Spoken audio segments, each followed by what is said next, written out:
Greetings everyone, welcome to study in 91। आज के इस वीडियो में हम लोग डिस्कस करेंगे गेट इलेक्ट्रिकल इंजीनियरिंग के वो कॉन्सेप्ट्स जो प्रीवियस ईयर में आ चुके हैं।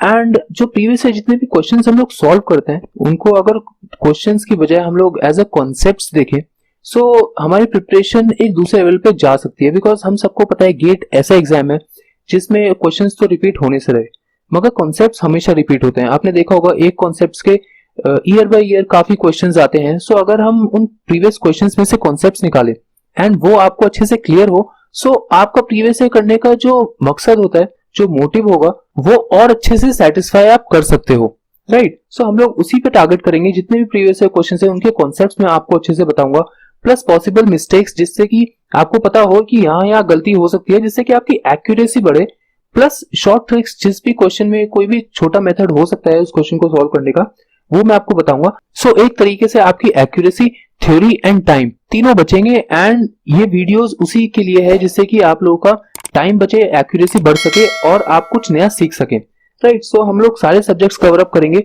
स्टार्टिंग में कर रहा हूं मशीन्स 2020 के क्वेश्चन से। इस वीडियो में सारे मशीन्स 2020 के क्वेश्चन हम डिस्कस करेंगे।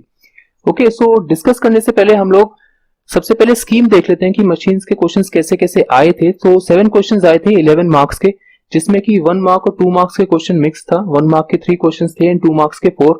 बेसिकली 4 मॉड्यूल्स होते हैं मशीन्स के सिलेबस में, ट्रांसफॉर्मर्स, डीसी मशीन्स, सिंक्रोनस और इंडक्शंस। सारों से ही क्वेश्चंस आए थे। कोई भी टॉपिक ऐसा नहीं था कि बहुत ज्यादा पूछा गया था या बहुत कम पूछा गया था, इसलिए आपको चारों ही प्रिपेयर करने हैं। तो चलो अब एक एक करके क्वेश्चंस के थ्रू कॉन्सेप्ट्स देखें।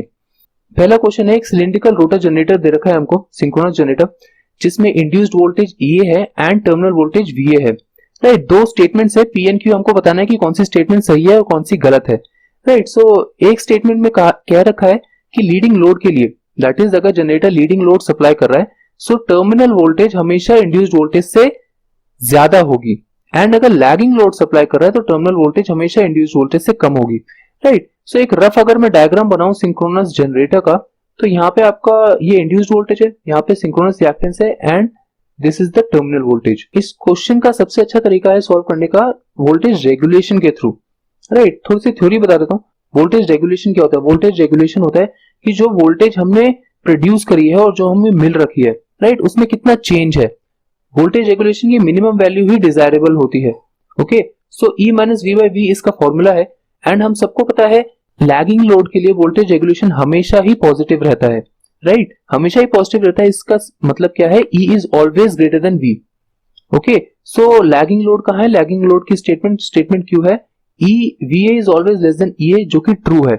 अगर हम लीडिंग लोड के बारे में बात करें, सो लीडिंग लोड में वोल्टेज रेगुलेशन पॉजिटिव और नेगेटिव दोनों हो सकता है। इट मींस कि हमारा जो इंड्यूस्ड वोल्टेज है वो टर्मिनल वोल्टेज से ज्यादा भी हो सकता है एंड कम भी हो सकता है, जो कि स्टेटमेंट P में नहीं बताया गया है, राइट। इसमें लिखा है ऑलवेज। सो स्टेटमेंट P जो है वो फॉल्स है। So the right answer is option number A। अब इस क्वेश्चन में पॉसिबल मिस्टेक्स क्या क्या हो सकती है, राइट। क्वेश्चन अपने आप में बहुत बड़ा है, तो हो सकता है कि यहाँ पे आप लीडिंग की जगह लैगिंग पढ़ लो, यहाँ पे आप लैगिंग की जगह लीडिंग पढ़ लो, राइट, या फिर ऑलवेज मोर की जगह ऑलवेज लेस पढ़ लो। सो बड़े क्वेश्चन में हम लोग क्या करते हैं, बड़े क्वेश्चन को बहुत ही सावधानी से पढ़ने की जरूरत है, चाहे वो 1 नंबर का है चाहे 2 नंबर का है। बिकॉज क्या होता है कि वो कॉन्सेप्ट वाइज इतना टफ नहीं होगा, मगर अगर आप पढ़ ही गलत दोगे तो फिर उसके बाद तो क्या ही हो सकता है। जो बहुत बड़ा क्वेश्चन होता है उसमें डेटा बहुत होता है, इसलिए कोशिश करो कि बड़े से बड़े क्वेश्चन को बहुत ही आराम से सुकून के साथ पढ़ो। नेक्स्ट क्वेश्चन की अगर हम बात करें, सो नेक्स्ट क्वेश्चन है इंडक्शन मोटर का। ये बहुत ही आसान क्वेश्चन है। 50 हर्ट्ज 4 पोल इंडक्शन मोटर हमको दे रखी है। इसमें बताया गया है कि नो लोड की स्लिप जो है वो 1% है एंड फुल लोड की स्लिप जो है वो 5% है। स्पीड रेगुलेशन बताओ, राइट। सो कॉन्सेप्ट इसमें कुछ ज्यादा कुछ खास है नहीं, स्पीड रेगुलेशन हमको बताना है। सो स्पीड रेगुलेशन का फॉर्मूला ये होता है NR1 minus NR2 divided by NR1। Basically कोई भी रेगुलेशन है ना, चाहे वो स्पीड हो, चाहे वो वोल्टेज हो, चाहे वो फ्रीक्वेंसी हो, हमेशा उसका फॉर्मूला होता है चेंज डिवाइडेड बाय बेस। अब चेंज क्या है? नो लोड से फुल लोड में आप जा रहे हो तो चेंज यही होगा, तो ये नो लोड की स्पीड हो गई, ये फुल लोड की स्पीड हो गई, राइट। डिवाइडेड बाय कोई भी मोटर रेटिंग जो होती है वो अपनी फुल लोड स्पीड से ही मानी जाती है, वो उसकी रेटेड स्पीड ही होती है, तो इसलिए बेस वैल्यू हमने फुल लोड स्पीड ही ली है। सॉल्यूशन के बारे में बात करें तो अब हमको ये क्वांटिटी निकालनी है, ये क्वांटिटी निकालनी है और ये क्वांटिटी निकालनी है। सो NR1 नो लोड पे अगर हम देखें, सो नो लोड पे फॉर्मूला क्या होता है? 1 minus S of NS, right, rotor speed का। सो नो लोड पे क्या है? स्लिप है 1%, तो 1 minus 0.01 of NS। 0.99 of NS। और ऐसे ही फुल लोड पे जब हम देखेंगे, फुल लोड पे क्या था 0.05 आ जाएगा यहाँ पे, राइट 0.05 आ जाएगा तो 0.95 NS। अब जितने भी ये क्वेश्चंस होते हैं ना, इनको पूरा सॉल्व मत करो, क्योंकि क्या होता है हमको वर्चुअल कैलकुलेटर दे रखा है, सो हम लोग अगर हर स्टेप पे कैलकुलेशन करने बैठ जाएंगे सो हमारा टाइम बहुत वेस्ट होगा, राइट। सो इसलिए हमेशा लास्ट स्टेप पे कैलकुलेशन करनी चाहिए अगर कैलकुलेशन रिक्वायर्ड होती है तो। इस क्वेश्चन में मुझे पता था कि NS कट जाएगा, इसलिए मैंने यहाँ पे कैलकुलेशन नहीं करी, राइट। सो इन सब चीजों का ध्यान रखोगे ना, छोटी छोटी चीजों का, तो आपका टाइम बहुत बचेगा एग्जाम में, और आपके पास लास्ट में रिवीजन करने का भी एम्पल अमाउंट ऑफ टाइम बच जाएगा, राइट। सो इसको जब हम सॉल्व करेंगे, that is 0.99 minus 0.95 divided by full load, that is 0.95, तो आएगा 4.21%। ओके, अब इस क्वेश्चन में मिस्टेक्स क्या क्या हो सकती हैं? देखो इस क्वेश्चन में जो सबसे बड़ी मिस्टेक है ना, वो यही है कि यहाँ पे आप जो बेस स्पीड लोगे वो आप नो लोड भी ले सकते हो। बेस वैल्यू अगर स्पीड के बारे में बात कर रहे हैं, तो बेस स्पीड हमेशा होगी फुल लोड स्पीड। तो उससे क्या होगा, अगर आप नो लोड स्पीड ले लोगे ना यहाँ पे, तो इस यहाँ पे आंसर 4 पॉइंट समथिंग ही आएगा, मगर थोड़ी सी रेंज बढ़ जाएगी। ओके, क्योंकि नो लोड स्पीड ज्यादा होगी, दैट इज 0.99 होगी, सो इसका आंसर 4.04 4.05 हो जाएगा। और अगर गेट ने इतनी रेंज नहीं दी, लाइक फॉर एग्जाम्पल इस क्वेश्चन में गेट ने रेंज नहीं दी थी, ओके, सो इसलिए ये क्वेश्चन आपका गलत हो जाता अगर आप नो लोड स्पीड लेते तो। इसलिए यहाँ पे जो करेक्ट, एब्सोल्युटली करेक्ट मेथड है वो यही है कि आप फुल लोड स्पीड लो स्पीड रेगुलेशन के लिए। ट्रांसफॉर्मर का क्वेश्चन है, एंड हमको बता रखा है कि 4 kVA 200 वोल्ट और 100 वोल्ट का ट्रांसफॉर्मर है, 50 हर्ट्ज है। सो इसमें नो लोड लॉसेज है, नो लोड लॉसेज दे रखे हैं वो इस कंडीशन पे, दैट इज 200 वोल्ट और 50 हर्ट्ज पे, राइट। दूसरी कंडीशन दे रखी है कि इतने नो लोड लॉसेज हैं 160 वोल्ट और 40 हर्ट्ज पे। एंड तीसरी कंडीशन हमसे पूछा है कि 25 हर्ट्ज और 100 वोल्ट पे कितने नो लोड लॉस है, राइट। सो बेसिकली अगर इसके हम लोग कॉन्सेप्ट्स के बारे में बात करें, सो ये क्वेश्चन नो लोड लॉस के बारे में पूछ रहा है। सो नो लोड लॉस क्या होता है? नो लोड लॉस होता है hysteresis plus eddy current loss, right. Hysteresis loss का फॉर्मूला आप सबको पता है, ये होता है proportionality of hysteresis, hysteresis coefficient, magnetic field density raised to the power 1.6 हम लोग लेते हैं generally, multiplied by frequency, and this is the volume. On the other hand अगर हम एडी करंट पावर के बारे में बात करें, तो उसका फॉर्मूला होता है के that is again eddy current constant, magnetic field density का कांस्टेंट, फ्रीक्वेंसी कांस्टेंट और एक थिकनेस कांस्टेंट है, राइट। सो ये दो फॉर्मुलेज आपको इस क्वेश्चन में पता होने चाहिए थे। प्लस ये तो बहुत ही आसान फॉर्मूला है, that is magnetic field density क्या होता है? Magnetic flux divided by the area, right. अब हम लोगों को 3 केसेस दे रखे। सबसे पहला केस था 200 वोल्ट और 50 हर्ट्ज, राइट। सो इसमें फ्लक्स क्या है? इसमें फ्लक्स क्या होता है? फ्लक्स होता है वोल्टेज बाय फ्रीक्वेंसी, तो फ्लक्स आया 4, that is a constant, 4 is a constant, right. Case 2 में अगर हम बात करें तो 160 वोल्ट और 40 हर्ट्ज, इसमें भी फ्लक्स 4 है एंड दैट इज कांस्टेंट, मतलब कि इन दोनों केसेस में एक तो फ्लक्स कांस्टेंट है और सेम वैल्यू पे है, राइट। केस 3 के बारे में बात करें तो इसमें भी फ्लक्स कांस्टेंट है। फ्लक्स कांस्टेंट है, इसका मतलब क्या है कि मैग्नेटिक फील्ड डेंसिटी भी कांस्टेंट हो गई, राइट। मैग्नेटिक फील्ड डेंसिटी कैसे कांस्टेंट होगी? Because A is always constant और फाई तो हमारा कांस्टेंट हो ही गया। हम लोग क्या करेंगे, हम लोगों को कांसेप्ट पता चल गया, अब सॉल्यूशन कैसे करेंगे इस क्वेश्चन का। ओके, अब देखो, अब यहाँ पे हिस्टेरिसिस पावर का फॉर्मूला जो है ये तो कांस्टेंट है, राइट, ये भी कांस्टेंट हो गया, वॉल्यूम तो कांस्टेंट रहेगा ही। ओके, एडी करंट में भी के भी कांस्टेंट है, ओके, मैग्नेटिक फील्ड डेंसिटी भी कांस्टेंट है और थिकनेस भी कांस्टेंट है। तो जो हिस्टेरिसिस पावर है it is directly proportional to frequency, और एडी करंट पावर है it is directly proportional to the square of the frequency, right. So यहां से हम लोग देख सकते हैं कि that is hysteresis is AF and eddy current is BF square. और नो लोड क्या होता है? नो लोड होता है इन दोनों का एडिशन। यहीं से हमको ये जो 2 केसेस दे रखे थे हमें, दैट इज 160 वोल्ट्स और 40 हर्ट्ज, दैट इज 40 हर्ट्ज पे हमारा 320 पावर था, राइट। तो 40 हर्ट्ज पे हमने 320 पावर ले लिया एंड दिस इज 40 हर्ट्ज का whole square. And on the same lines 450 watts power हमको दे रखा था 50 हर्ट्ज पे, दैट इज 2500 हो गया F स्क्वायर। ओके, सो यहां से हम लोग जब कैलकुलेट करेंगे सो A4 आता है और B1 आता है। अब हमको क्या निकालना है? हमको 25 हर्ट्ज पे निकालना है। सो 25 के साथ हम लोग A लगाएंगे because we are calculating hysteresis power, and उसका जो फ्रीक्वेंसी का स्क्वायर था दैट इज 625 हर्ट्ज, उसके साथ हम लोग B को मल्टीप्लाई करेंगे because it is the power of eddy current loss, right. इन दोनों को ऐड करेंगे so it will come out to be 162.5। Okay, अब इसमें मिस्टेक्स क्या हो सकती हैं? देखो मिस्टेक्स इसमें सबसे बड़ी यही हो सकती है कि आप लोग इसको कंसीडर ना करो, राइट। इसमें अगर आपने इसमें कंसीडर नहीं करा, जैसे फॉर एग्जांपल एडी करंट में आपने इसको कंसीडर नहीं करा कि ये कांस्टेंट है, तो इसमें क्या होगा? p square is equal to 5 square by a square हो जाएगा, राइट, मतलब v square by f square हो जाएगा इनटू f स्क्वायर, राइट। अगर आपने इसको कांस्टेंट नहीं लिया तो आप f स्क्वायर काट दोगे and then eddy current will be proportional to v square. Okay, this is the biggest mistake जो इस क्वेश्चन में हो सकती है। इसलिए जब भी ऐसा कोई क्वेश्चन आए सो आपको ये ध्यान रखना है, ये चेक करना है पहले कि आप एडी करंट लॉस और हिस्टैरिसीस लॉस में मैग्नेटिक फ्लक्स डेंसिटी कांस्टेंट है या फिर नहीं। ओके, ये आपको बात चेक करनी है और इस बात का ध्यान रखना है। नेक्स्ट क्वेश्चन के बारे में बात करें। सो नेक्स्ट क्वेश्चन एक डीसी मशीन का क्वेश्चन है, जिसमें हमको, मैं ऐसा करता हूँ, ये पढ़ने के बजाय ना मैं आपको डेटा दे देता हूँ पूरा। सो इसमें हमको बता रखा है कि एक डीसी शंट मोटर है जिसमें कि वोल्टेज है 250 volt. This is the armature current, armature resistance है 0.2 ohm. This is the line current because it is a motor, so it is drawing, the motor is drawing the line current. This is the shunt current 2.5 ampere and this is the shunt resistance.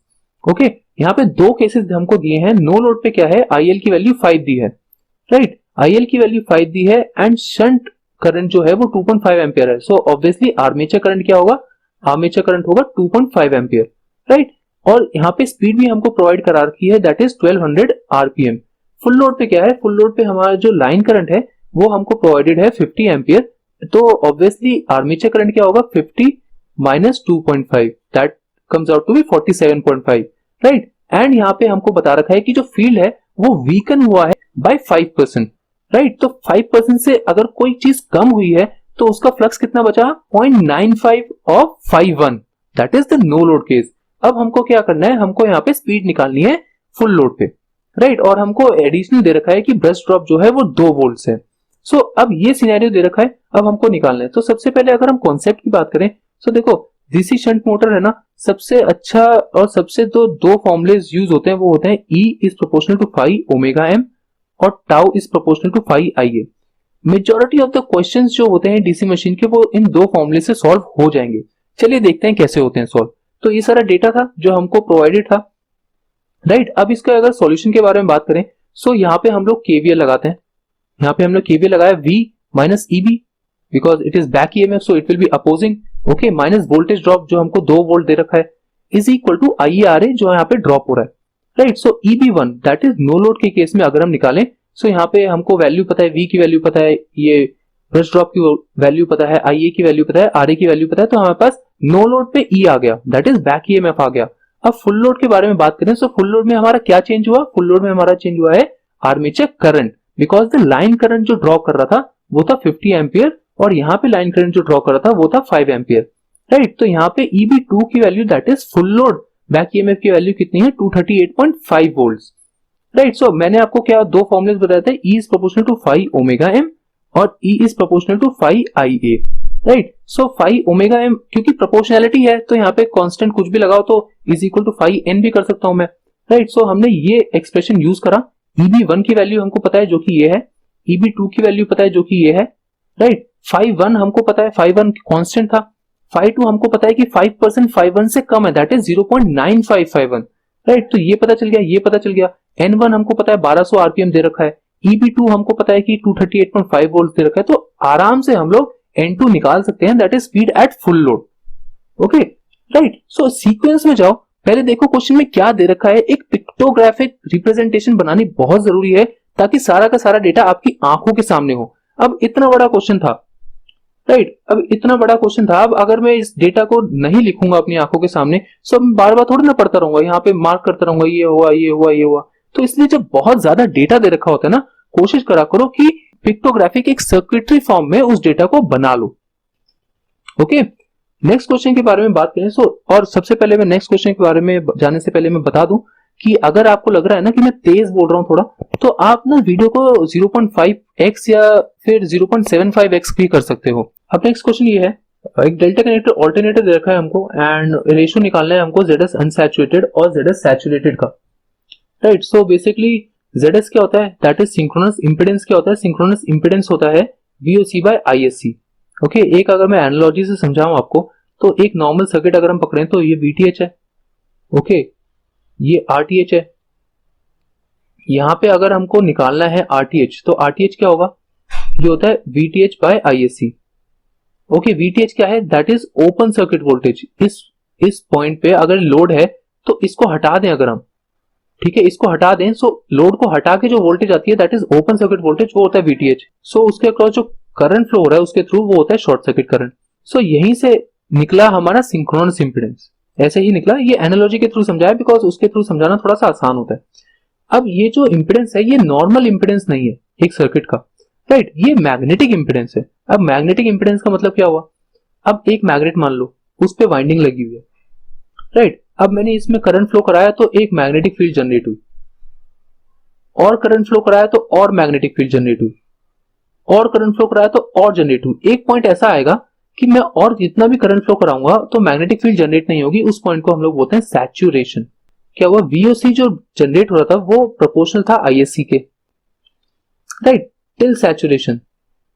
तो उस time तक जो हमारा ZS था उसको हम बोलते हैं अनसैचुरेटेड, मतलब कि सैचुरेट नहीं हुआ मैग्नेटिक मटेरियल, राइट। एक पॉइंट होता है कि VOC कांस्टेंट हो गया, हम लोग ISC कितना भी बढ़ा लो VOC कांस्टेंट हो गया है, राइट। सो उसको बोलते हैं हम लोग कि ZS सैचुरेशन, मतलब कि हमारा जो मैग्नेटिक मटेरियल है वो सैचुरेट हो चुका है। तो इसलिए हमारे दो सिंक्रोनस इंपीडेंसेस निकलते हैं इसमें। अब अनसैचुरेटेड मतलब कि जब अनसैचुरेट है तब तो निकालना बहुत ही आसान है बिकॉज लीनियर रिलेशन है ना। VOC जो है डायरेक्टली प्रोपोर्शनल टू ISC है, तो लीनियर रिलेशन है, तो इन दोनों का रेशो ZS अनसैचुरेटेड आ जाएगा।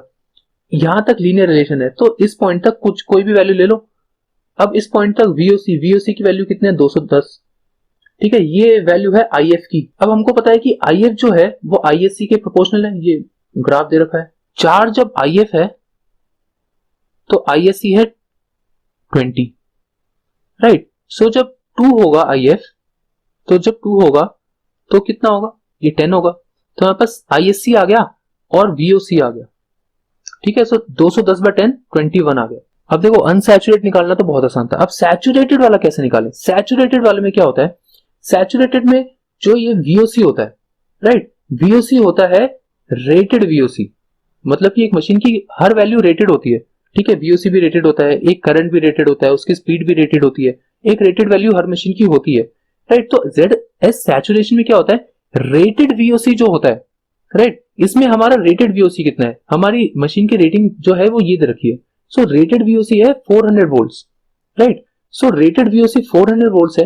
ये कितने IF पे है, ये है IF 8 पे, ठीक है। IF 8 पे ये कितना होगा, 20 पे IF है 4, तो 8 पे कितना होगा, ये 40 हो जाएगा, राइट। तो हमारे पास VOC आ गया और ISC आ गया सैचुरेशन के केस में, ओके, सैचुरेशन के केस में आ गया।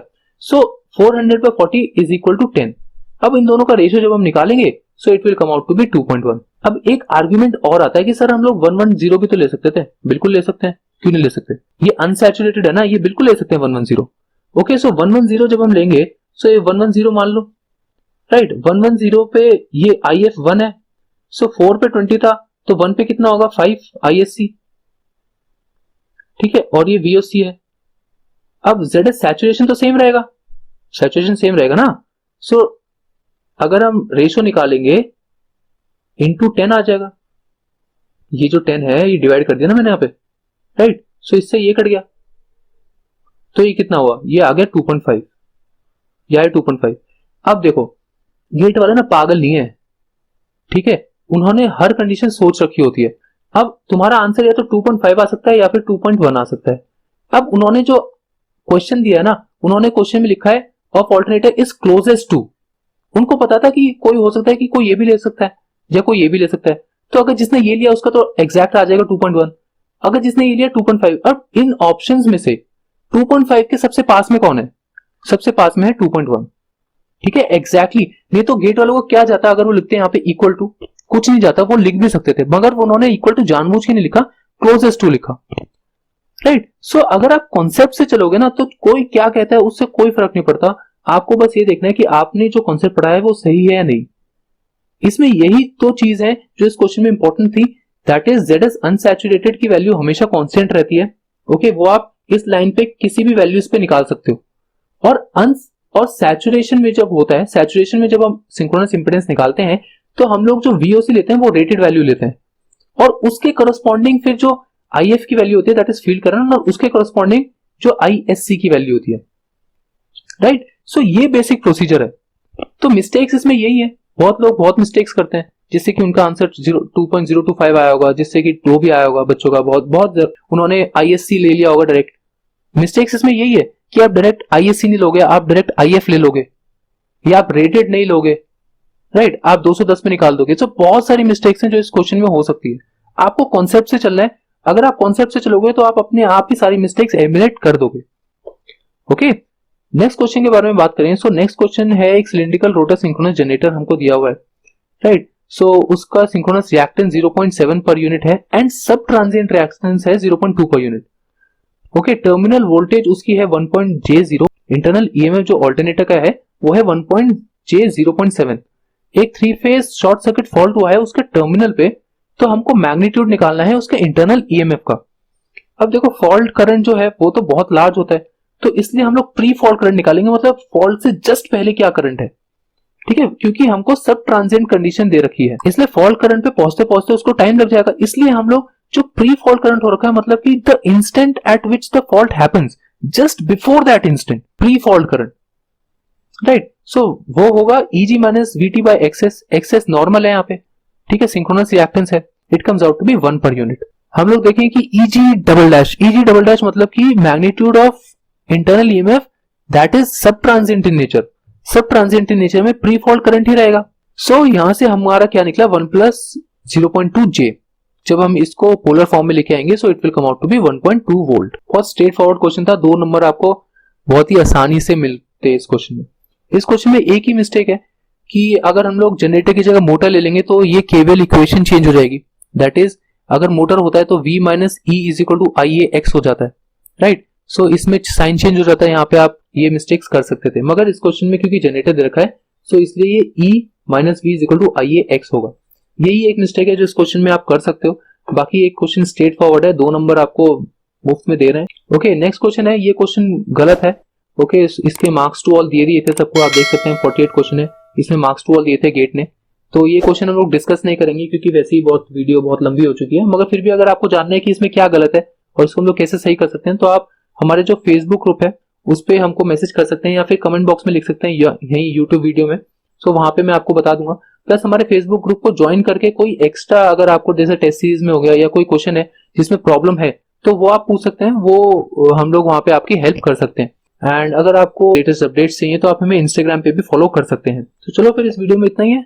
Okay, will see you in the next video. कोई डाउट हो तो कमेंट बॉक्स में पूछ सकते हो। Thank you very much.